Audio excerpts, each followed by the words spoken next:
நிறைய பேர் நம்ம இந்த ரோட்டில் நடந்து போகும்போதும் வரும்போதும் சரி, ரொம்ப ஒரு வித்தியாசமாக பார்ப்பாங்க. ஏதோ ஒரு தீண்டத்தகாதவனை பார்க்குற மாதிரி பார்ப்பாங்க. யார் எப்படி பார்த்தா நமக்கு என்னங்க? நம்ம வாழ்க்கையில் படாத அவமானமா, இல்லை அசிங்கமா, கஷ்டமா, பரிகாசமா எத்தனை பேர் வாழ்க்கையில் பரிகாசம் பண்ணியிருக்கோம். இதெல்லாம் சந்திச்சாதான் இந்த வாழ்க்கைக்கு வாழ்ந்ததுக்கு ஒரு அர்த்தம் இருக்குது. எதையுமே சந்திக்காமல் ஏதோ பணத்தை சம்பாரிச்சோம்மா, சாப்பிட்டோம்மா, கடைசி காலத்தில் படுக்கலாகி செத்து போயிட்டோம்மா, அதெல்லாம் ஒரு வாழ்க்கை கிடையாது. வாழ்க்கைன்னா கஷ்டம், நஷ்டம், இன்பம், துன்பம், அசிங்கம் எல்லாமே படணும். எல்லாமே பட்டாதான் இந்த வாழ்க்கை வாழ்ந்ததற்கான ஒரு அர்த்தம்.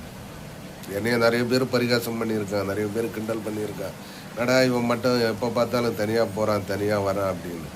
ஏன்னா தனிமை தான் என்னுடைய மிகப்பெரிய ஒரு பலம். ஏன்னா கஷ்டம் வரும்போது நான் தான் அனுபவிக்கிறேன், சந்தோஷம் வரும்போது நான் தான் அனுபவிக்கிறேன். அதனால் எல்லாமே என்னையே தான் சேரும். அதில் இன்னொருத்தங்களை சேரவே சேராது. அதனால தான் என்னோடய வாழ்க்கைன்னா இது இப்படி தான் இருக்கணும் அப்படின்னு நிர்ணயித்து வச்சுருக்கேன். யாருக்கும்